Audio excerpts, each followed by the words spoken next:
in the tie, then obviously that becomes the aim, the overriding aim.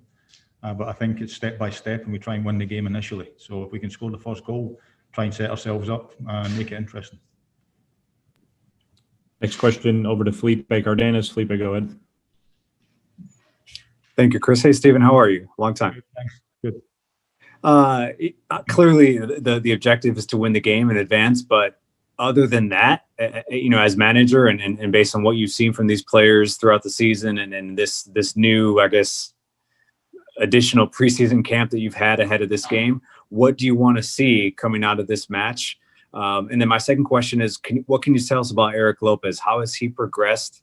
And where do you perhaps see him right now tactically? Where can he best benefit the team? Yeah, well, the first thing, the lads obviously got a little bit of time off after the final MLS game. So that's part of their CBA. So we had to obviously recognise that while trying to prepare as best as we can for this game. Then you lose a few players with options not getting taken up. In terms of the preparation from there, we've been getting a motivated group, keeping them upbeat, showing them bits and pieces where we believe that we can get at America, obviously showing their dangers as well. And then with Eric's a player that obviously there's a lot of staff at the club work very hard to bring him in. A lot of people showing a lot of belief in him. And there'll be an opportunity for a lot of people to see Eric playing in the game on tomorrow night. Next question, Juan Carlos Diaz. Go ahead. Line's open. Hi, Coach. Good afternoon. My question to you is, does Club América intimidate you guys, and is it mission impossible? Obviously, careful how I answer that in case there's people looking for a headline, but we know how difficult a game is against Club América anytime. We know that if you're sitting in Club América's shoes and you are 3-0 up, you fancy yourselves to go through. So we know it's a difficult task to go through. Nothing's impossible in football. You've seen results get turned round in second halves of games where it's 3-0. We've obviously got 90 minutes, but we're well aware of how good Club América are. And like I said, we're going to try and win the game, and then we'll see where it gets us. If it's 1-0, if it's 2-0, 3-0, regardless, we've got to try and win the game, restore a little bit of pride. Obviously, the team went to Mexico City, lost 3-0 with the previous manager in place, and we got to show that there's been improvement since that time. So I think that's the aim, that's the motivation for the group, and I think you'll see that from the group tomorrow night. Next question, Alex Kaminer. Alex, go ahead. Line's open. Thank you. Hi, Coach. How are you? I would like to ask. You're welcome, Coach. I would like to ask you, is the team is complete for tomorrow? The team is complete. Is that what you said? Yeah. Yes. Is you have the whole team for tomorrow, or you have absence? I don't understand the question. In terms of injuries, is that correct, or fitness? Is that correct, Alex? Yeah. That correct. Thanks for helping me. I honestly, I still don't understand. We've got a group of players that's ready to play tomorrow night. We've prepared them. We've known what the group is for the last week or so. So we've been able to prepare the group as best as we can for the game. We've got a couple of guys that are carrying injuries that's been documented already. So Jurgen and Marcelino are going to struggle to be available fully. So we'll see what we can get out of them, if anything. And again, that's not a decision that's mine. That'll be a medical decision. We'll abide by that, and we'll pick the best team we can. But we have prepared with a group of players. So if that answers the question. As a reminder, I need to hit the raise hand icon if you have a question. Next one's going to be Ramon Bitek. Apologies if I've butchered your name, Ramon, but go ahead. Your line's open. Thank you. Hi. Ramon Bitek. So the thing I want to, well, first of all, how are you doing, Coach? I'm good, thank you. Thanks for asking. Okay, that's great. Well, so the question I want to ask you is, what have you seen of Club América? Like, what is the last thing you have seen about them? And also, like, what is your message to the team? What are you transmitting them to win this match? It will be a difficult match. So what is your message? Thank you. Yeah, so the last thing, I've seen a lot of games that Club América played recently. I saw the games that they played in the knockout stages. It took some unbelievable goals to beat them. They've got one of the best goalkeepers on the planet, which is pretty apparent. We also know that it's going to be a difficult game. They may set up to sit and defend. They might play their normal game. I don't really know. But what I can look after is how motivated this group of players will be, excuse me, to win a game. That's what we've planned for. We feel like there's areas that we can exploit against Club America, but we're, as I say, always cover that message with the fact that we're well aware of they've got some top players, top professionals, and a great coach that's won a lot of things in his career. So it's a difficult task for us, but we look forward to it. Look forward to the game. It's another opportunity for the players to show what they're capable of. And again, it's for the next coach, I'm sure he's watching, and you'll see a group of players that want to be here. Next question, back to Doug. Doug, go ahead. Your line's open.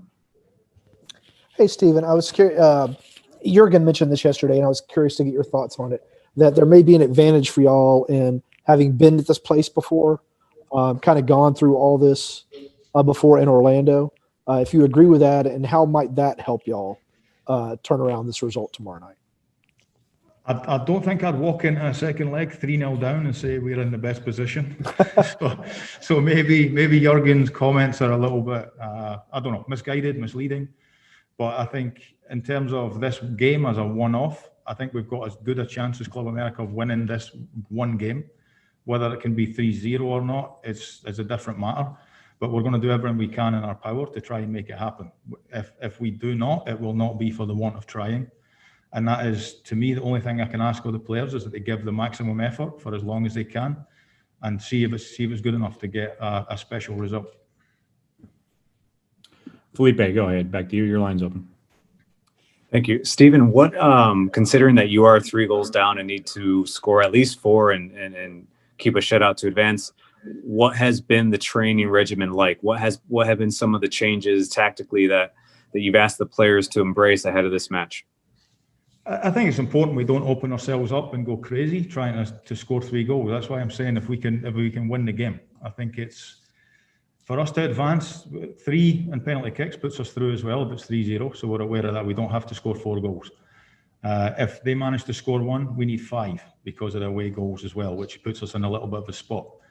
But I think we've done a lot of attacking work. We've done some work where we sit and soak up a little bit if that's the way Club America play. So we are as prepared as we can be, and now it's down to performance level on the night from a group of players that are trying to prove their worth to the club again. Back to Ramon. Ramon, go ahead. Your line is open.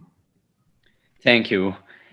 So, Coach, another thing I want to ask you is, before the COVID, this match was originally going to be played on Atlanta Stadium, but now it is in Orlando. So, what?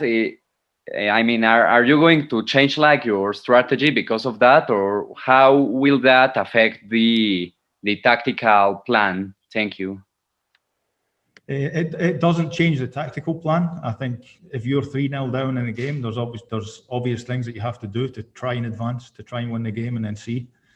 The one big thing we miss is, I think if this is at home and there's 70,000 Atlanta fans cheering the team on, and you score a goal early in the first half, and then you're pushing maybe late in the game for winners and try to get really back in it, gives you a little bit of a different feel. And the players have missed that all year, and I think that's been missed a lot when there's been criticisms of the team, how much the Atlanta fans do for the team. And I think at a full Mercedes-Benz Stadium, you would have seen a different proposition with this group of players. It's important to get a bit of pride back tomorrow night, and I do think you'll see that. Got time for about 2 more for Coach. I have nothing in the queue. Doug, go ahead. Yeah, Stephen, you've got several of the 2 kids who've been training with you. I was curious if you could just give us a rundown of what you've seen from a few of them. Yeah, so obviously I know them very well we probably recruited some of them to come to the club last year. Got a chance to coach them early this year, and then before the first team thing happened for us, but obviously seen all the 2's games. So Ben Lundgaard, the goalkeeper, has done very well since he come in. Jack Gurr is a fullback, very good delivery of the ball, high up in the 2's. The USL list of crosses, deliveries, and his quality service has been fantastic, and he's deserved his opportunity. Jackson Conway signed a homegrown deal recently, centre forward, capable of scoring goals. Philip Goodrum's with us. He's been with the first team previously as well. And I do believe that's everyone. You kind of threw me a little bit. I think that's everyone, Doug. And we'll finish off your last question here with Felipe. Felipe, go ahead. Thanks, Chris. Stephen, besides the obvious, you've already stated it, the objective is to win in advance. But if that is not the case, what else? Like, how else what does success look like if you don't win the game in advance? Like, what else do you want to see? How can you walk away from this match feeling really good about the results and heading into 2021? I think the main thing is that the guys put in a performance level that they can be proud of. I think if I'm one of the players that's sitting there and is going to play tomorrow night, I know there's a new manager coming in. I want to be one of the guys that he looks to when he starts picking the team next year. And this is the last opportunity, or hopefully there's 2-3 more opportunities here this week, but this is potentially the last opportunity to put yourself right in his mind for when that happens next year. So to me, that's the motivation and for any footballer to do the best, to be in a manager's plans. It should happen consistently, and I'm sure it's a motivating factor for the players tomorrow night, as well as winning the game and advancing. But like I say, we know how difficult it's going to be. Thanks, Classy. We'll have Brad Gazan up shortly. Thanks, guys. Thank you.